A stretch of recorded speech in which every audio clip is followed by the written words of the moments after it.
My television career began unexpectedly.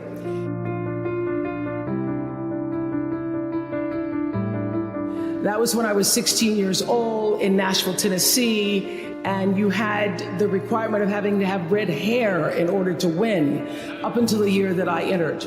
So they were doing the question and answer period because I knew I wasn't going to win in the swimsuit competition. So during the question and answer period, the question came, "Why, young lady, what would you like to be when you grow up?" And by the time they got to me, all the good answers were gone. So I had seen Barbara Walters on the Today Show that morning, so I answered, "I would like to be a journalist. I would like to tell other people's stories in a way that makes a difference in their lives and the world." And as those words were coming out of my mouth, I went, "Whoa, this is pretty good. I would like to be a journalist. I want to make a difference." Well, I was on television by the time I was 19 years old. And in 1986, I launched my own television show with a relentless determination to succeed. At first, I was nervous about the competition, and then I became my own competition, raising the bar every year, pushing myself as hard as I knew. Eventually, we did make it to the top, and we stayed there for 25 years. The Oprah Winfrey Show was #1 in our time slot for 21 years. And I have to tell you, I became pretty comfortable with that level of success. But a few years ago, I decided, as you will at some point, that it was time to recalculate, find new territory, break new ground. So I ended the show and launched OWN, the Oprah Winfrey Network. 1 year later, after launching OWN, nearly every media outlet had proclaimed that my new venture was a flop. Not just a flop, but a big, bold flop, they call it. I can still remember the day I opened up USA Today and read the headline, "Oprah not quite standing on her own." It really was, this time last year, the worst period in my professional life. I was stressed and I was frustrated, and quite frankly, I was embarrassed. And I started thinking about when the morning might come, because at the time I thought I was stuck in a hole. And the words came to me, trouble don't last always. This too shall pass. And I thought, as I got out of the shower, I am going to turn this thing around and I will be better for it. And when I do, I'm going to go to Harvard and I'm going to speak the truth of it. So I'm here today to tell you, I have turned that network around. It's really okay to feel bad for a little while. Give yourself time to mourn what you think you may have lost. But then, here's the key. Learn from every mistake, because every experience, encounter, and particularly your mistakes are there to teach you and force you into being more of who you are. And then figure out what is the next right move. And the key to life is to develop an internal, moral, emotional GPS that can tell you which way to go. Because now and forevermore, when you Google yourself, your search results will read Harvard 2013. But the challenge of life, I have found, is to build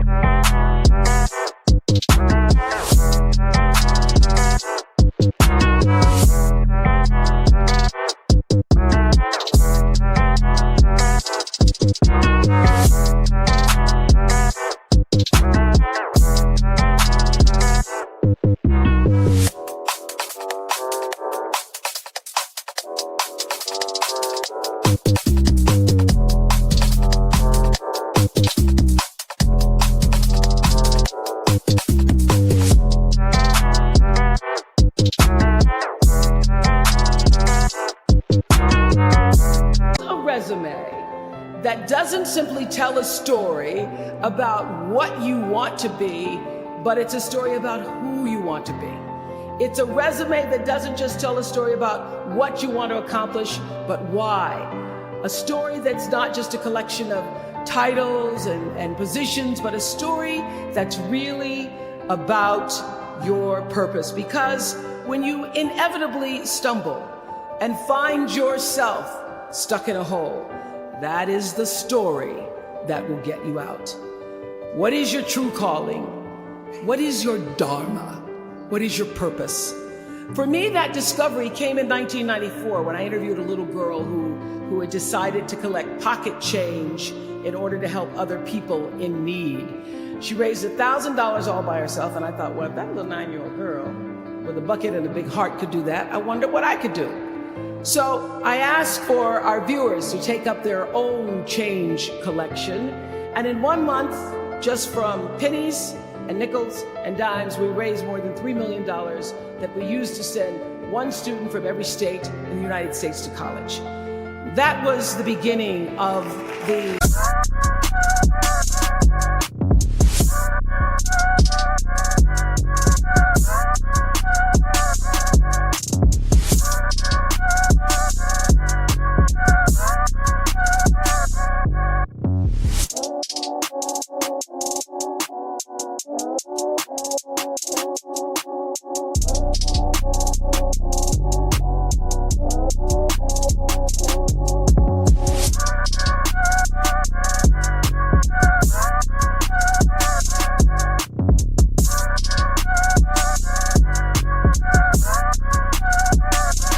Angel Network.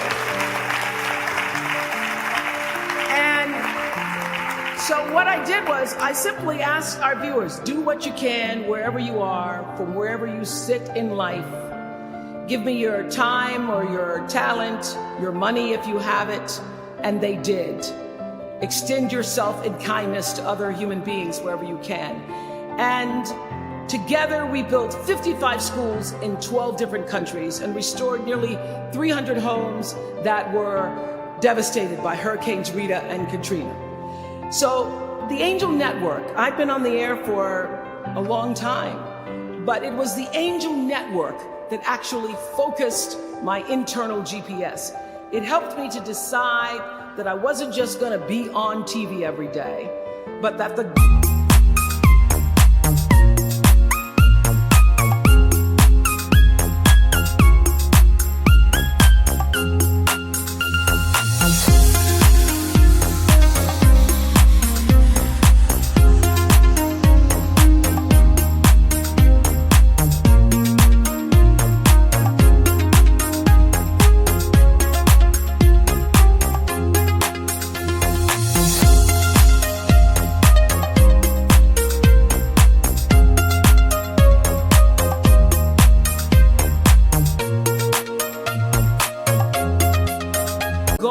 of my shows, my interviews, my business, my philanthropy, all of it, whatever ventures I might pursue, would be to make clear that what unites us is ultimately far more redeeming and compelling than anything that separates me.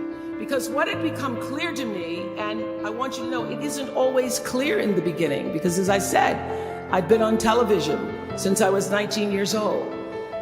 But around 94, I got really clear. So don't expect the clarity to come all at once, to know your purpose right away.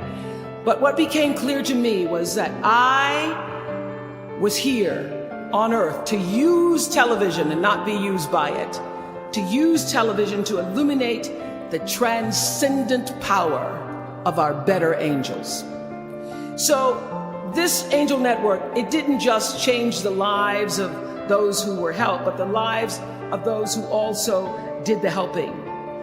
It reminded us that no matter who we are, or what we look like, or what we may believe, it is both possible and, more importantly, it becomes powerful to come together